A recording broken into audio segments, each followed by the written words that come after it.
In the summer of 2019, 4 identical babies were born at Mercy General Hospital in Portland, Oregon, defying every known law of human reproduction.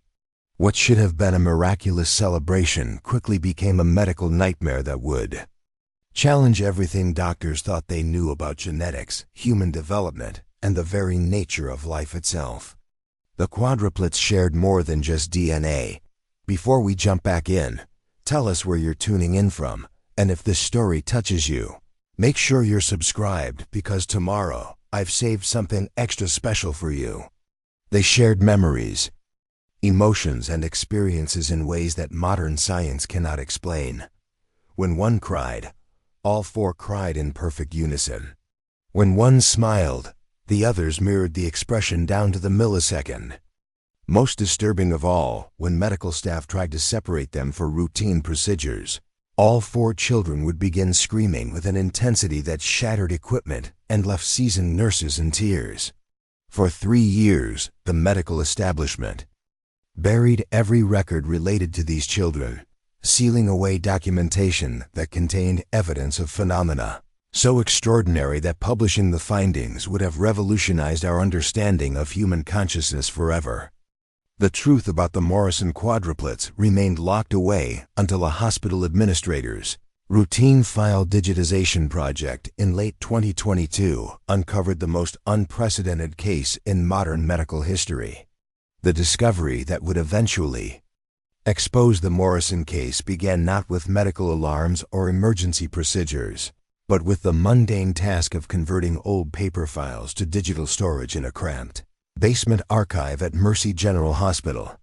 Sarah Chun, a data processing coordinator who had worked at the hospital for 12 years, was methodically scanning decades of patient records when she stumbled upon a series of folders that had been misfiled in the pediatric cardiology section. Portland, Oregon in 2019 was a city at the forefront of medical innovation, home to 3 major research hospitals and countless specialized clinics that attracted patients from across the Pacific Northwest.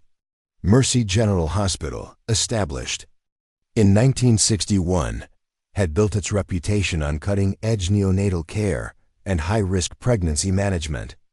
The facility's Level 4 neonatal intensive care unit was considered among the finest on the West Coast, equipped with technology that could sustain life in premature infants weighing less than 1 pound. Dr. Elizabeth Morrison, the hospital's chief of obstetrics, had dedicated her career to solving the most challenging cases in reproductive medicine. At 47 years old, she had delivered over 3,000 babies and had seen every possible complication that pregnancy could present. Her expertise in multiple birth pregnancies was internationally recognized, having successfully managed dozens of triplet deliveries and even 1 set of natural quintuplets that had made medical journal headlines 5 years earlier. The Morrison name was well known throughout Portland's medical community, not just because of Dr. Elizabeth's professional achievements, but also due to her family's long history of service to the region.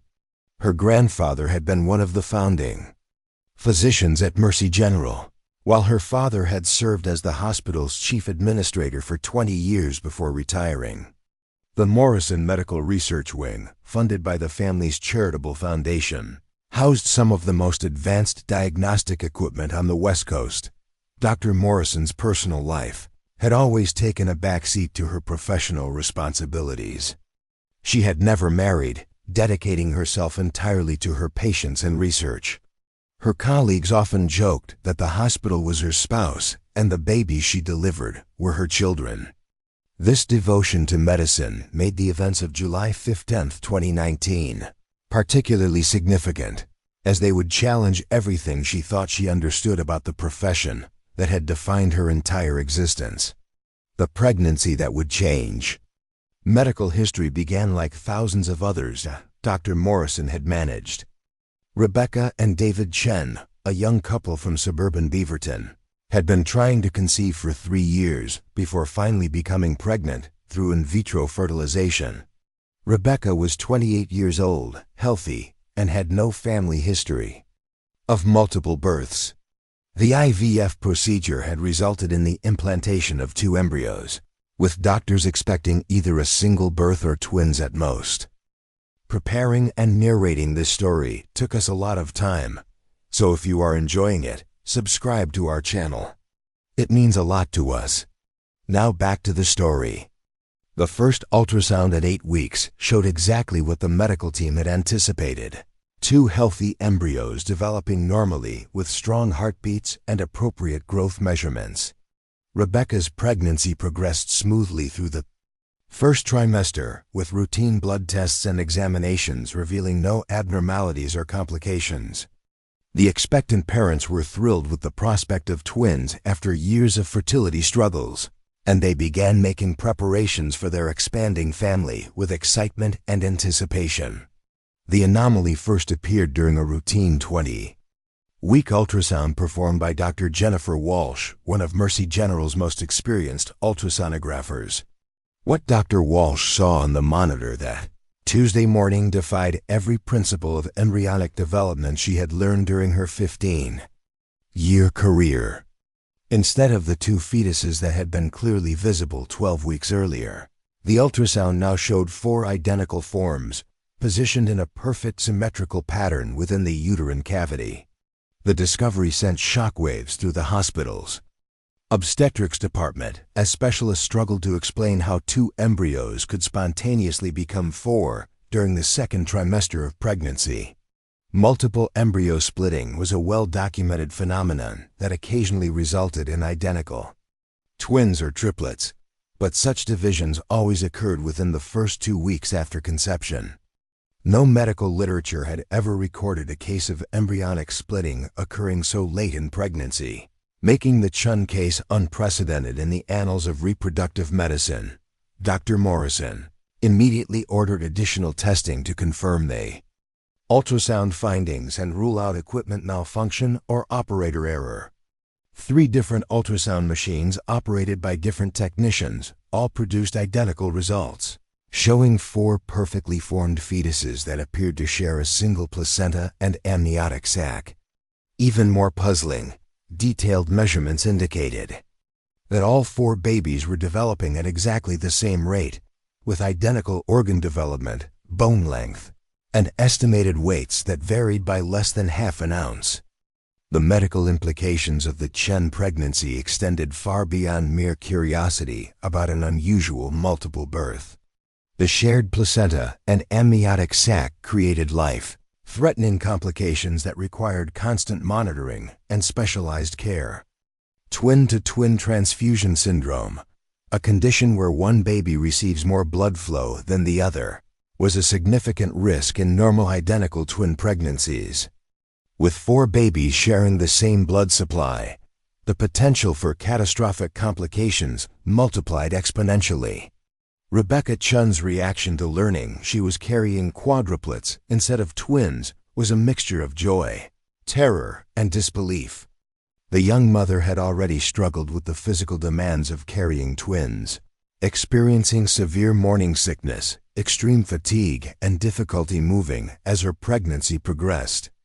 The prospect of 4 babies developing in her body seemed both miraculous and impossible, raising concerns about her ability to carry the pregnancy to term safely. David Chun, an engineer at Intel's Portland campus, approached the news with the analytical mindset that served him well in his professional life. He immediately began researching multiple birth pregnancies, consulting medical journals, and connecting with other families who had experienced similar situations. What he discovered during his research was troubling, as survival rates for spontaneous quadruplets were significantly lower than those achieved through fertility treatments that produced multiple embryos from the beginning. The Chun family support system rallied around them as news of the unprecedented pregnancy spread through their community. Friends organized meal trains and childcare, assistance for the months of bed rest that would be required as the pregnancy progressed. Rebecca's mother moved from California to provide daily care and support, while David's parents began converting their basement into a nursery space that could accommodate 4 infants simultaneously. But the medical challenges facing the Chun Family were far more complex than anyone initially realized. As the pregnancy entered the third trimester, the babies began exhibiting behaviors that had never been documented in medical literature. Ultrasound monitoring revealed that all 4 fetuses moved in perfect synchronization, turning their heads, extending their limbs, and even hiccuping at exactly the same time. When one baby's heart rate increased during monitoring, all 4 would show identical changes within seconds. Dr. Morrison found herself consulting with specialists across the country as she tried to understand the implications of such synchronized fetal behavior. Pediatric neurologists suggested the shared blood supply might be creating some form of neurological connection between the babies, while geneticists theorized that the late embryonic splitting had resulted in an incomplete separation that maintained biological links beyond normal twin development. The birth itself, scheduled for 34 weeks gestation to minimize complications, required a team of 20 medical professionals working in carefully choreographed shifts. 4 separate neonatal intensive care teams stood ready to provide immediate care for each baby, while Dr. Morrison led the surgical team through what would become the most documented cesarean section in hospital history. Every aspect of the delivery was recorded, photographed, and analyzed for future medical research and training purposes. Emma, Olivia, Sophia, and Isabella Chun were born within 8 minutes of each other on November 3, 2019, each weighing exactly 4 pounds and 11 ounces. The precision of their identical birth weights was just the first of many phenomena that would challenge medical understanding over the following months. Blood tests confirmed that all 4 babies shared identical DNA patterns, but their synchronized behaviors extended far beyond what genetics alone could explain. The quadruplets' early days in the neonatal intensive care unit revealed patterns that left medical staff speechless and confused. When nurses attempted to feed one baby, all 4 would begin showing hunger cues simultaneously, opening their mouths and rooting for bottles even when they had been fed at different times. Sleep patterns were equally synchronized with all 4. Babies falling asleep and waking within minutes of each other despite being housed in separate incubators across the large NICU ward. Most disturbing to the medical staff were the babies' responses to medical procedures and interventions. When one baby received vaccinations or blood draws, all 4 would begin crying with an intensity that seemed to reflect shared pain rather than simple response to environmental stimuli. The synchronized crying was so precise and sustained that it disrupted the entire neonatal unit, causing other babies to become agitated and making normal ward operations nearly impossible. Dr. Patricia Williams, Mercy General's chief of pediatrics, had never encountered anything remotely similar during her 20-year career treating critically ill children. The Morrison quadruplets seemed to share not just genetic material and physical characteristics, but actual sensory experiences in ways that contradicted everything known about individual consciousness and nervous system development. Each attempt to study or document these phenomena only deepened the mystery surrounding the baby's unprecedented connection to each other. The hospital's ethics committee convened emergency meetings to discuss the implications of the case and determine appropriate protocols for studying the quadruplets while protecting their welfare. The children represented a potential breakthrough in understanding human consciousness, but they also deserved privacy and protection from exploitation by researchers eager to advance their careers through such a unique opportunity. Hospital administration began receiving calls from medical schools, research institutions, and television networks requesting access to the Chun family and their extraordinary children. The attention made Rebecca and David uncomfortable as they struggled to cope with the overwhelming demands of caring for 4 synchronized babies while fielding constant requests for interviews and medical consultations. The turning point came when Dr. Morrison noticed that attempts to separate the quadruplets for routine procedures resulted in immediate and severe distress for all 4 babies. Their heart rates would spike to dangerous levels, their oxygen saturation would drop and they would cry with such intensity that medical equipment would malfunction due to the acoustic interference. Only when the babies were returned to proximity with each other would their vital signs stabilize and their distress subside. The implications were staggering and terrifying. The Morrison quadruplets appeared to share a connection that transcended individual consciousness, challenging fundamental assumptions about human development and the nature of personal identity. Medical science had no framework for understanding such phenomena, leaving doctors and researchers grappling with questions that bordered on philosophy and metaphysics rather than traditional pediatric medicine. The pediatric ward at Mercy General Hospital had never experienced anything like the chaos that erupted during the quadruplets' first week of life. What began as routine newborn care quickly escalated into a medical crisis that would force the hospital to completely restructure its neonatal protocols and challenge every assumption about infant development and consciousness. Dr. Amanda Rodriguez, the night shift supervisor in the NICU, was the first to document the full extent of the baby's synchronized responses. During her rounds at 2 in the morning, she witnessed Emma Chen receiving a routine heel stick for blood glucose testing while her sisters lay sleeping in separate incubators 20 feet away. Within seconds of the needle piercing Emma's skin, Olivia, Sophia, and Isabella began screaming with identical intensity, their tiny bodies arching in apparent pain despite having experienced no physical stimulus themselves. The phenomenon repeated itself with terrifying consistency over the following days. When Sophia developed a mild respiratory infection and required suctioning to clear her airways, all 4 babies would simultaneously show signs of respiratory distress, their oxygen levels dropping in perfect synchronization. Medical staff found themselves treating not individual patients, but a collective entity that seemed to share every sensation and experience across 4 separate bodies. Dr. Michael Thompson, Mercy General's leading pediatric neurologist, had built his reputation studying rare neurological conditions in children. His expertise in brain development and nervous system disorders made him the natural choice to lead the investigation into the quadruplets' mysterious connection. Thompson had seen thousands of cases involving developmental abnormalities, seizure disorders, and cognitive impairments, but the Morrison babies presented challenges that fell completely outside his professional experience. Thompson's initial examinations revealed brain activity patterns that defied medical explanation. Electroencephalogram readings taken simultaneously from all 4 babies showed nearly identical wave patterns, with neural activity synchronized across their developing brains in ways that should have been impossible.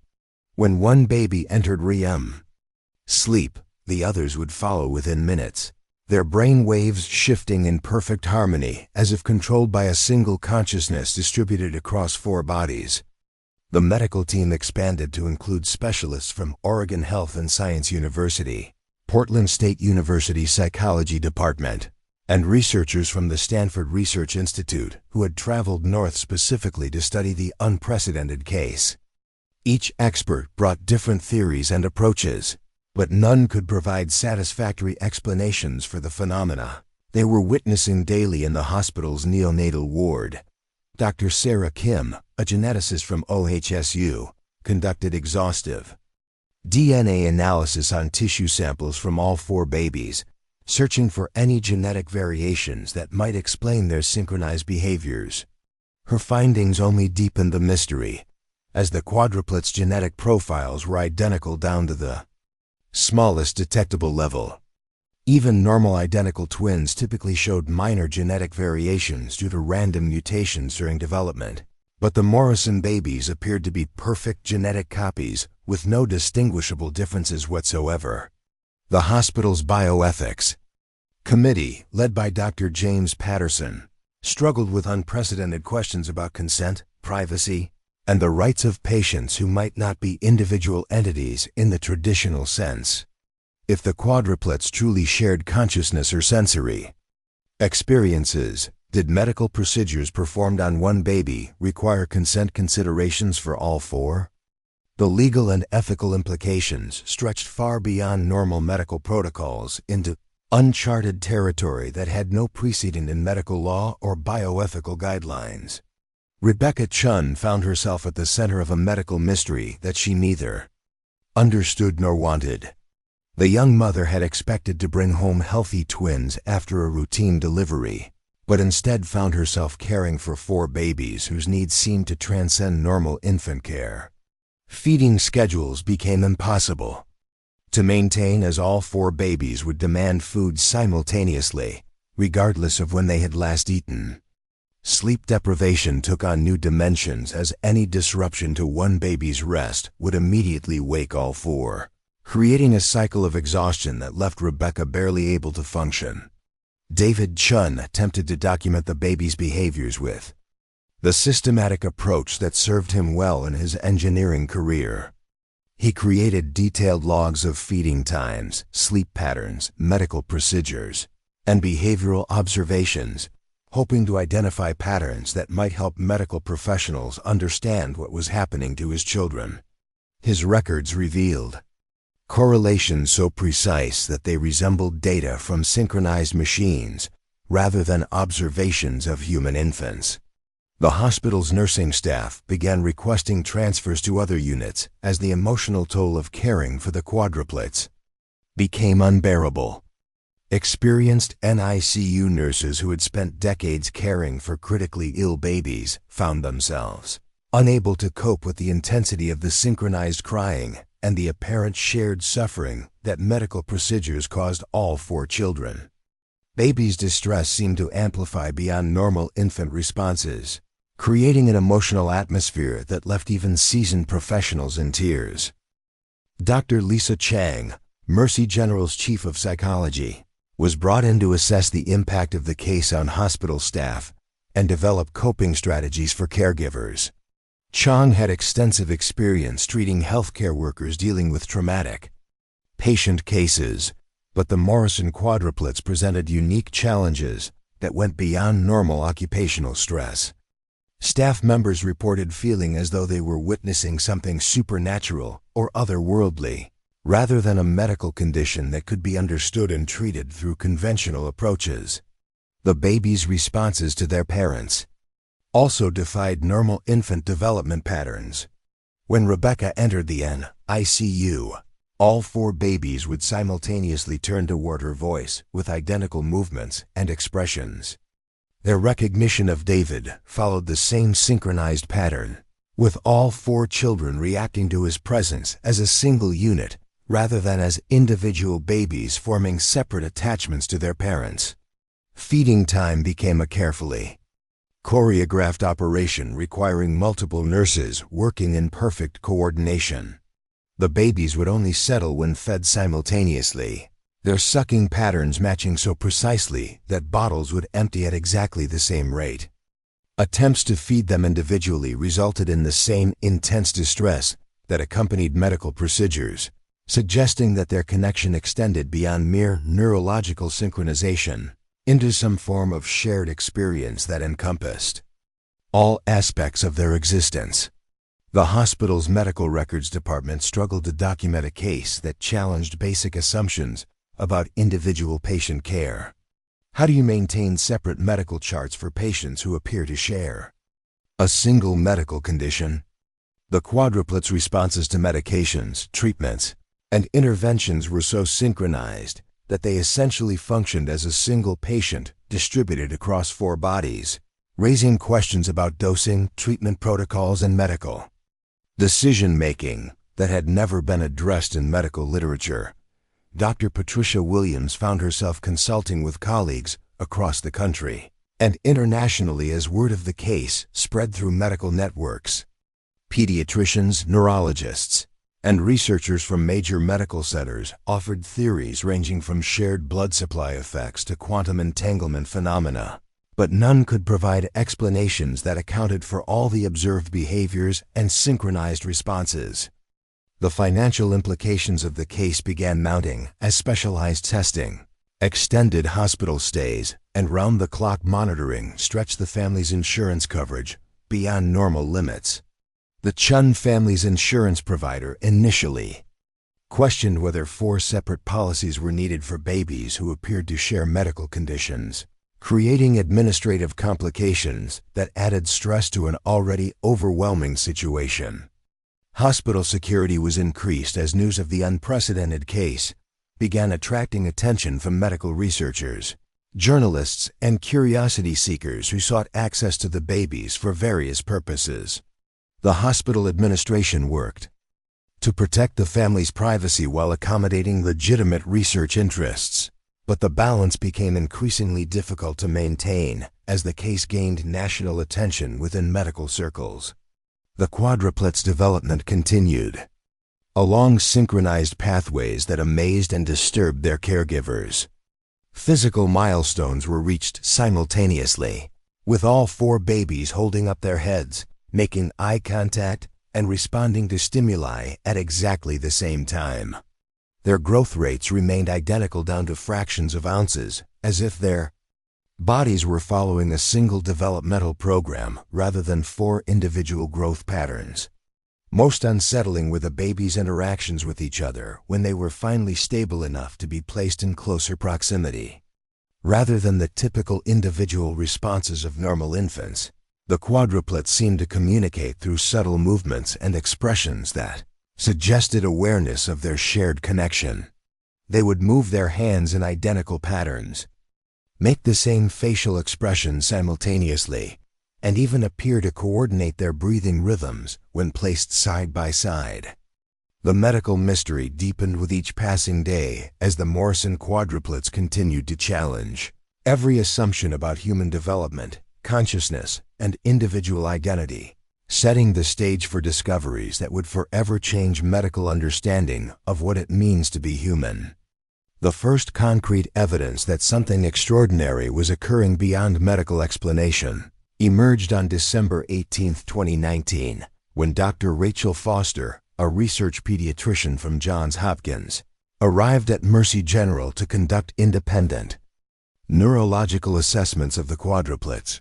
Dr. Foster had spent 15 years studying consciousness and brain development in premature infants, making her uniquely qualified to investigate the phenomena that had baffled Portland's medical community for over a month. Dr. Foster's reputation in pediatric neuroscience was built on her groundbreaking research into infant brain connectivity and her development of advanced imaging techniques that could map neural pathways in developing minds. Her arrival at Mercy General marked the beginning of systematic scientific investigation into what had previously been treated as an unusual but manageable medical case. Foster brought with her portable EEG equipment, advanced brain imaging technology, and a research team from Baltimore that specialized in studying rare neurological conditions. The discovery that would transform the case from medical curiosity to scientific revolution occurred during Foster's first attempt to conduct simultaneous brain scans on all 4 babies, using portable EEG machines positioned around each infant's incubator. Her team began recording brain activity while the quadruplets were in their typical synchronized sleep state. What appeared on the monitoring screens defied every principle of neuroscience that Foster had learned during her distinguished career. The brainwave patterns displayed across 4 separate monitors were not merely similar or synchronized, they were absolutely identical in real time. When neural activity spiked in Emma's frontal cortex, the exact same spike appeared simultaneously in the corresponding brain regions of her 3 sisters. The precision of this synchronization exceeded anything that could be explained by shared genetics, environmental factors, or even the residual effects of their shared prenatal development.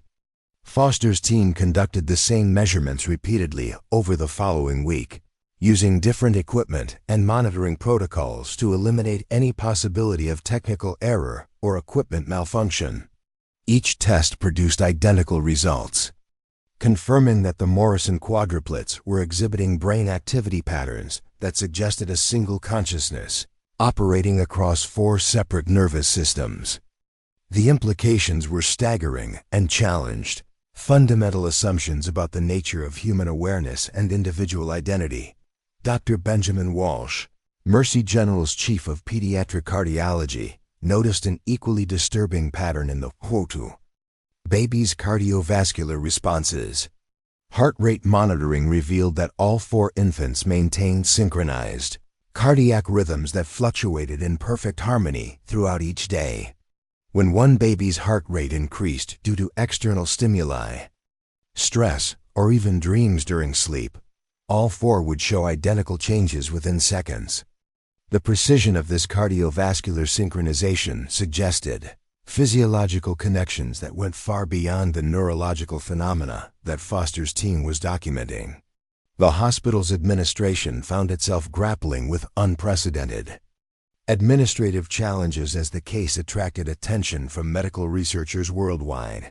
Dr. Margaret Stevens, Mercy General's chief administrator, received dozens of requests daily from universities, research institutions, and medical journals, seeking access to the quadruplets for study and documentation. The hospital's legal team worked around the clock to navigate consent issues, privacy concerns, and intellectual property questions related to research conducted on patients exhibiting previously unknown medical phenomena. Rebecca Chun struggled with the mounting pressure from the medical community as researchers and physicians presented her with opportunities to participate in studies that could potentially advance human understanding of consciousness and brain development. The young mother found herself making decisions about her children's participation in research protocols that she barely understood, guided by medical professionals who themselves were uncertain about the long-term implications of the tests they wanted to conduct. The first breakthrough in understanding the quadruplets connection came from an unexpected source. Dr. Kevin Martinez, a quantum physicist from Portland State University, who had been following the case through his colleague in the psychology department, proposed that the babies might be exhibiting quantum entanglement at the macroscopic level. Martinez's theory suggested that the late embryonic splitting that created the quadruplets had somehow preserved quantum mechanical connections between their nervous systems, allowing instantaneous information transfer between their brains. Martinez's hypothesis attracted ridicule from many medical professionals, who dismissed quantum explanations for biological phenomena as pseudoscience. However, his theoretical framework provided the first coherent explanation for the observed synchronization that didn't rely on undiscovered neurological pathways or supernatural causes. The physicist's involvement marked the beginning of interdisciplinary collaboration between medical professionals and theoretical scientists who approached the case from completely different perspectives. The quadruplets' behavioral patterns became increasingly complex as they developed beyond the newborn stage. Dr. Angela Torres, a developmental psychologist brought in to assess the baby's cognitive progression, observed that their responses to environmental stimuli suggested shared sensory processing rather than 4 independent experiences of the world around them. When one baby was shown a colorful toy or heard a musical sound, all 4 would react with identical expressions and movements, as if experiencing the stimulus simultaneously through a single perceptual system. Hospital security was forced to implement new protocols as word of the unprecedented case began spreading beyond medical circles into mainstream media. News outlets started making inquiries about the miracle babies, whose story had been circulating through medical networks for months. The Chun family's privacy became increasingly difficult to protect as journalists and documentary filmmakers sought access to what they viewed as one of the most extraordinary human interest stories in recent memory. Dr. Patricia Williams coordinated with Child Protective Services to ensure that the quadruplets' welfare remained the primary consideration as research interest intensified. The hospital established strict protocols limiting access to the babies and requiring approval from both the ethics committee and the Chun family before any new studies or interventions could be conducted. These safeguards became essential as The pressure to understand the phenomenon sometimes conflicted with the baby's need for routine medical care and normal development opportunities. The financial burden on the Chen family continued mounting as the quadruplets' extended hospital stay stretched into their fourth month. Specialized monitoring equipment, round-the-clock nursing care, and the constant presence of research teams created costs that far exceeded typical neonatal care expenses. Insurance companies struggled to determine coverage for medical conditions that had no precedent in actuarial tables or treatment protocols, leaving the family facing potentially catastrophic medical bills. David Chen's engineering background proved valuable as he worked with the hospital's research teams to develop new monitoring systems and data collection protocols, specifically designed for the quadruplets' unique needs. His technical expertise helped create solutions for tracking four synchronized patients simultaneously while maintaining the precise measurements necessary for scientific analysis. The collaboration between David's practical engineering skills and the medical team's clinical expertise produced innovations that would later be adopted for other complex multiple birth cases. The baby's synchronized development accelerated as they approached their 3-month milestone, with new behaviors emerging that further demonstrated their unprecedented connection. They began making identical vocalizations at the same time. Their early attempts at communication perfectly coordinated across all four infants. Sleep patterns remained synchronized, but now included shared dream responses that could be measured through EM activity and facial expressions during sleep. Most disturbing to caregivers were the baby's responses to separation attempts. When medical necessity required moving one baby to a different location for procedures or treatment, all four would exhibit severe distress responses that persisted until they were reunited. Heart rates would remain elevated, feeding would become impossible, and they would cry continuously with an intensity that suggested genuine anguish rather than typical infant fussiness. Only when returned to proximity with each other would their vital signs stabilize and normal behaviors resume. Dr. Foster's research team began documenting cellular-level synchronization that extended beyond neurological and cardiovascular systems into immune responses, digestive patterns, and even temperature regulation.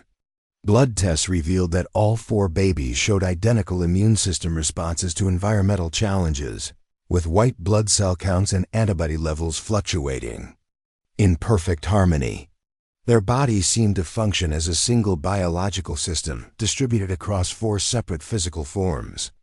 The case attracted attention from the National Institutes of Health, which dispatched a team of specialists to evaluate the quadruplets and determine whether they represented a new form of human development that required dedicated research funding. The federal involvement brought additional resources and expertise to the investigation, but also increased pressure on the Chen family as their children became subjects of national scientific interest. Hospital staff rotation policies had to be modified as the emotional toll of caring for the synchronized babies continued affecting personnel throughout the pediatric department. Nurses and technicians reported feeling overwhelmed by the intensity of the babies' shared responses and the sense that they were witnessing something beyond normal human experience. The hospital's Employee Assistance Program expanded its services to help staff members cope with the psychological impact of caring for patients whose condition challenged basic assumptions about individual consciousness and identity.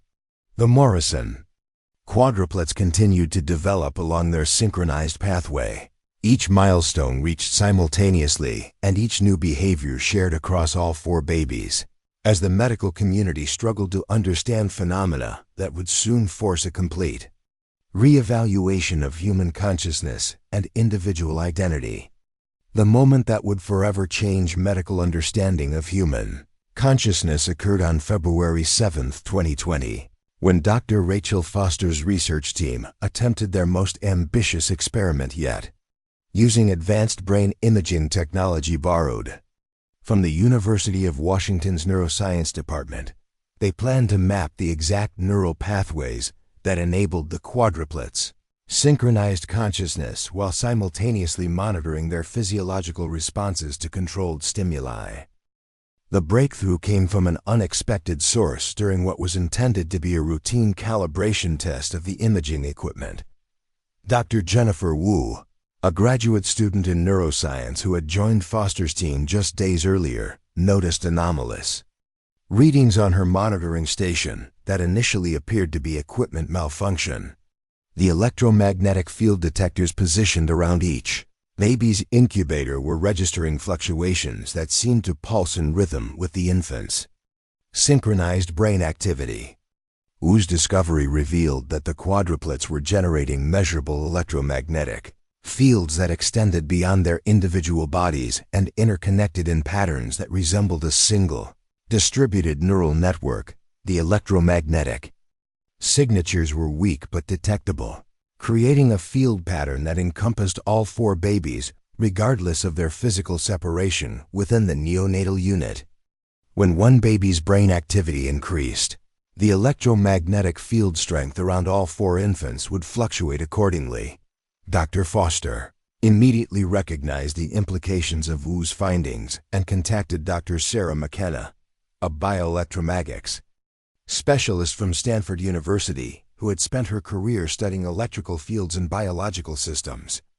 McKenna's expertise in measuring bioelectric phenomena in living organisms made her essential to understanding how the quadruplets were maintaining their synchronized connection across physical space. McKenna's arrival at Mercy General marked the beginning of the most intensive research period in the hospital's history. Her specialized equipment could detect electromagnetic fields at levels previously thought insignificant in human biology, revealing that the Morrison babies were generating coherent field patterns that functioned as a biological communication network. The electromagnetic signatures were strongest during periods of synchronized activity and weakened dramatically when the babies were separated beyond a certain distance.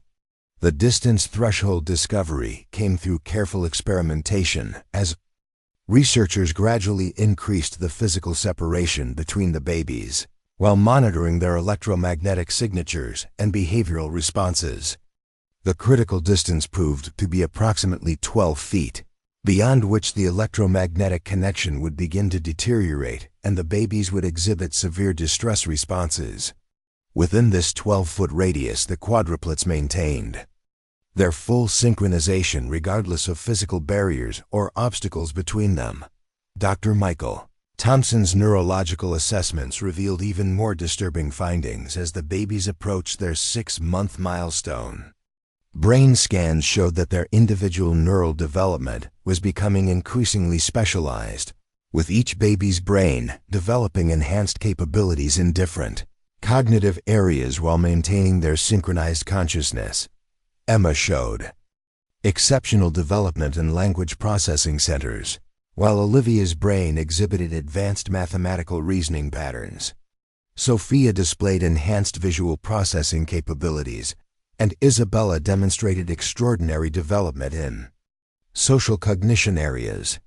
The specialization suggested that the quadruplets were not simply sharing identical consciousness, but were evolving into a distributed intelligence system where each individual brain contributed unique capabilities to a collective cognitive entity.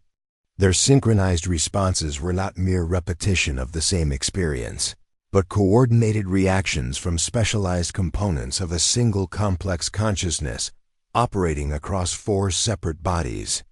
Rebecca Chun first noticed the terrifying extent of her daughter's connection during a routine feeding session in late February. While attempting to give Isabella a bottle, Rebecca accidentally spilled warm formula on the baby's hand. All 4 infants immediately began crying, but their responses were differentiated rather than identical. Emma cried with the sharp intensity typical of physical pain, while Olivia's cries carried the rhythmic pattern associated with hunger. Sophia produced the whimpering sounds of frustration, and Isabella cried with genuine distress from the burn. Each baby was experiencing and expressing different aspects of the same incident through their specialized roles within their shared consciousness. The revelation that the quadruplets were developing into specialized components of a distributed intelligence system sent shockwaves through the medical research community. Dr. Foster's reports to the National Institutes of Health describe phenomena that challenged fundamental assumptions about individual identity, consciousness, and the nature of human intelligence itself.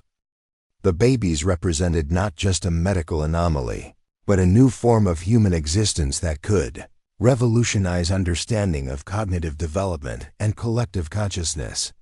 Hospital administration struggled with ethical questions that had number precedent in medical literature or bioethics guidelines. Were the Morrison quadruplets 4 individual patients deserving separate medical care and rights, or were they components of a single entity that required completely different ethical considerations? The question became critical as researchers proposed increasingly invasive studies designed to map the full extent of their electromagnetic and neurological connections. David Chun found himself making decisions about his daughters' participation in research protocols that ventured far beyond traditional medical treatment into experimental territory that could potentially harm their development or exploit their unique condition for scientific advancement. The engineering precision that served him well in his professional life seemed inadequate when applied to protecting children, whose very existence challenged scientific understanding.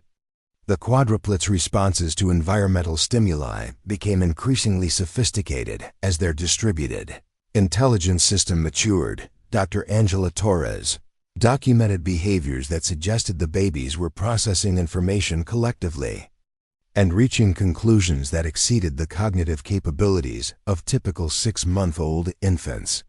When presented with complex puzzles or challenges, they would respond with coordinated actions that demonstrated problem-solving abilities far beyond normal developmental expectations.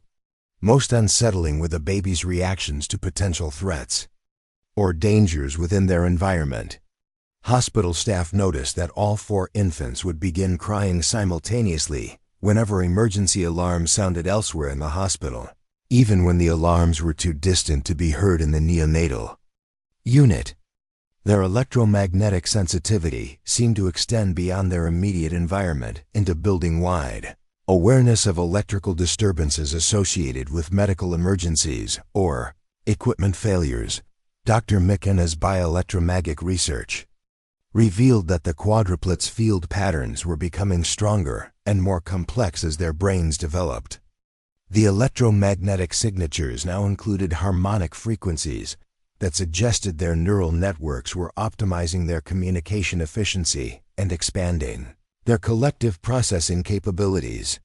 The babies were not simply maintaining their original connection, but actively evolving their shared consciousness into something more sophisticated and powerful. The hospital's legal team faced unprecedented challenges as various research institutions and government agencies sought access to the quadruplets for studies that would advance understanding of consciousness, human intelligence, and bioelectromagnetic phenomena.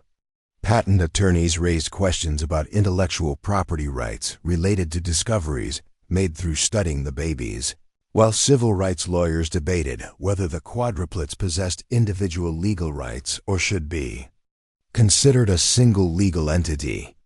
Security measures around the Chun family intensified as international attention focused on the case. Research institutions from Europe, Asia, and Australia sent representatives seeking collaboration opportunities, while pharmaceutical companies investigated potential applications of the electromagnetic phenomena for treating neurological disorders. The hospital administration worked to balance legitimate scientific interests with the family's privacy needs and the baby's welfare. Financial implications of the case expanded beyond medical costs into research funding and intellectual property considerations. Universities and research institutions competed for access to study the quadruplets, offering substantial funding to support investigation of their unique condition. The Chun family found themselves navigating complex negotiations about research. Participation while ensuring their daughter's immediate medical needs remained the primary focus. Dr. Patricia Williams coordinated with child development specialists to create individualized care plans that addressed each baby's specialized cognitive development while maintaining their collective well-being. The challenge required entirely new approaches to pediatric care that considered both individual and collective needs of patients who existed as components of a distributed intelligence system. The Morrison quadruplets continued their synchronized development with increasing complexity and sophistication, their electromagnetic connections strengthening daily as their distributed consciousness evolved beyond anything previously documented. In medical literature, their existence challenged every assumption about human identity and cognitive development while raising questions about the future of human evolution that science was only beginning to address. The hospital staff prepared for what would soon become the most controversial and dangerous period of the case, as government agencies and international researchers intensified their efforts to study and potentially separate the babies for national security and scientific advancement purposes, setting the stage for conflicts that would determine whether the quadruplets would remain together or be divided for the advancement of human knowledge. The confrontation that would determine the quadruplets' fate began on March 15, 2020, when Dr. Catherine Blackwood arrived at Mercy General Hospital with authorization from the Centers for Disease Control and Prevention to assume control of the Morrison case. Dr. Blackwood, a specialist in emerging biological phenomena and infectious disease containment, brought with her a team of federal researchers and a mandate that would forever change the lives of the Chun family and challenge the hospital's commitment to patient advocacy. Dr. Blackwood's arrival marked the transformation of a medical case into a matter of national security. Her credentials included oversight of biological weapons, defense programs, and investigation of unexplained disease outbreaks that might pose threats to public health and national stability. The federal government's interest in the quadruplets had shifted from scientific curiosity to concern that their electromagnetic abilities might represent a new form of human evolution with potential military applications or security implications. The federal team's first action was to establish a secure research facility within Mercy General's premises, converting an entire wing of the hospital into a classified research zone with restricted access and 24-hour security monitoring. The Chun family found themselves subjected to extensive background investigations and security clearances as their daughters became subjects of federal oversight rather than patients receiving routine medical care. Rebecca Chun's reaction to the federal intervention was immediate and defiant. The young mother had spent months watching her daughters develop into extraordinary beings, while maintaining her fierce commitment to their welfare and normal development. The prospect of her babies becoming government research subjects triggered a protective response that surprised even her husband with its intensity. She demanded legal representation and threatened to remove her daughters from the hospital if their care was militarized or if they were treated as experimental subjects rather than human beings deserving protection and normal childhood experiences. David Chun found himself caught between his engineering fascination with his daughters' unprecedented abilities and his paternal instinct to protect them from exploitation. His technical background helped him understand the scientific significance of the quadruplets condition, but his love for his children made him suspicious of researchers who seemed more interested in studying phenomena than caring for babies who needed nurturing and normal development opportunities. The legal battle that erupted around custody and research rights lasted for 6 weeks, during which the quadruplets remained in federal custody while their parents fought through the court system for the right to determine their daughters' medical care and research participation. Civil rights organizations joined the case, arguing that the baby's unique abilities did not diminish their rights to family life and protection from involuntary experimentation. Dr. Elizabeth Morrison found herself in an impossible position. As she watched federal researchers implement protocols that prioritize data collection over patient welfare, her decades of experience in neonatal care were dismissed as irrelevant to the security implications of the case, while her attempts to advocate for the baby's medical needs were overruled by federal authorities, who viewed the quadruplets as national resources rather than patients deserving traditional medical ethics protections. The breakthrough that would ultimately resolve the custody dispute came from an unexpected source within Dr. Blackwood's own research team. Dr. Marcus Webb, a bioethicist who had been assigned to ensure federal protocols met minimal ethical standards, documented systematic violations of patient rights and medical ethics that were occurring under the classified research program. His confidential report to the Department of Health and Human Services detailed treatment of the quadruplets that constituted human experimentation without proper consent or ethical oversight. Webb's whistleblower report triggered an investigation by the Office of Inspector General that ultimately forced the federal government to return custody of the quadruplets to their parents while maintaining research partnerships with approved medical institutions. The compromise allowed continued study of the baby's unique abilities while restoring their parents' rights to control their medical care and protect them from unnecessary exploitation. The resolution came at a critical time in the quadruplets' development, as they approached their first birthday with increasingly sophisticated electromagnetic abilities and collective intelligence that had begun attracting international attention. Dr. Foster's research team, working under the new partnership arrangements, documented cognitive abilities that suggested the baby's distributed consciousness was developing problem-solving capabilities that exceeded adult human intelligence in specific areas. Emma's language processing abilities had advanced to the point where she could understand complex sentences and respond with appropriate vocalizations, despite being only 10 months old. Olivia demonstrated mathematical reasoning by arranging toys in geometric patterns and showing distress when patterns were disrupted. Sophia's visual processing allowed her to track multiple moving objects simultaneously and predict their trajectories with uncanny accuracy. Isabella's social intelligence enabled her to read facial expressions and emotional states with precision that amazed child development specialists.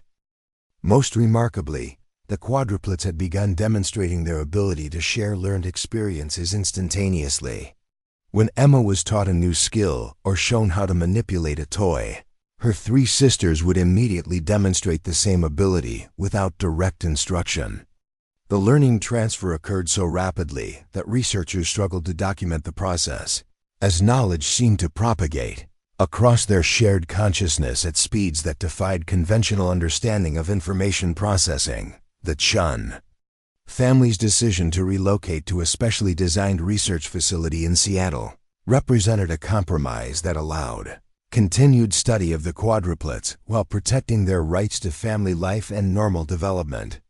The Pacific Institute for Consciousness Studies, a private research organization affiliated with the University of Washington, offered resources that could support the baby's unique needs while respecting their parents' wishes for their daughters to experience childhood as normally as possible given their extraordinary circumstances. The move to Seattle marked the beginning of a new phase in the quadruplets' lives as they transitioned from medical patients to research partners in understanding the nature of human consciousness and intelligence. Their new environment provided space for their electromagnetic abilities to develop without the constraints of hospital settings, while ensuring they received appropriate medical monitoring and developmental support. Dr. Foster's follow-up studies revealed that the quadruplets' abilities continued expanding as they matured, with their electromagnetic range increasing and their collective problem-solving capabilities becoming more sophisticated. By their second birthday, they could maintain full synchronization across distances of nearly 50 feet and had begun demonstrating telepathic communication that didn't require vocal or physical cues. The long-term implications of the Morrison Quadruplets' existence extended far beyond medical science into questions about human evolution, consciousness studies, and the future of human intelligence. Their distributed consciousness model suggested possibilities for enhanced human cognitive capabilities while raising ethical questions about individual identity and rights that society was only beginning to address. Educational psychologists, working with the family, developed specialized learning programs that accommodated the quadruplets' unique cognitive abilities while ensuring each child could develop individual personality traits and interests within their shared consciousness framework. The challenge required entirely new approaches to child development that balanced collective and individual needs in ways that had never been attempted in human history. The quadruplet story became a catalyst for revolutionary changes in neuroscience, research, consciousness studies, and bioethics policies that would influence scientific approach to human development for decades. Their existence proved that human consciousness could take forms previously thought impossible, while demonstrating the need for new ethical frameworks to protect individuals with extraordinary abilities from exploitation while supporting scientific advancement. Rebecca and David Chun's journey from expecting twins to raising 4 interconnected children who challenged fundamental assumptions about human nature transformed them into advocates for medical ethics and patient rights. Their experience navigating federal oversight, research protocols, and media attention while protecting their daughters' welfare established precedents for families dealing with children who possess abilities that attract scientific and government interest. The Morrison quadruplets continued their synchronized development into childhood with increasingly sophisticated abilities that promised to revolutionize understanding of human potential, while their parents worked to ensure they would have opportunities to live fulfilling lives despite their extraordinary circumstances. Their story remained ongoing, with each developmental milestone offering new insights into consciousness, intelligence, and the remarkable plasticity of human cognitive development.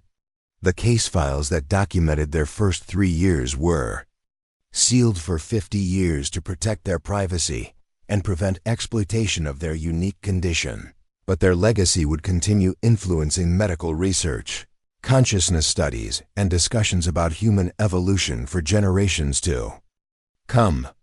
The Morrison quadruplets had proven that human consciousness could transcend individual boundaries while maintaining the essential humanity that made their protection and welfare the paramount concern of everyone involved in their remarkable story.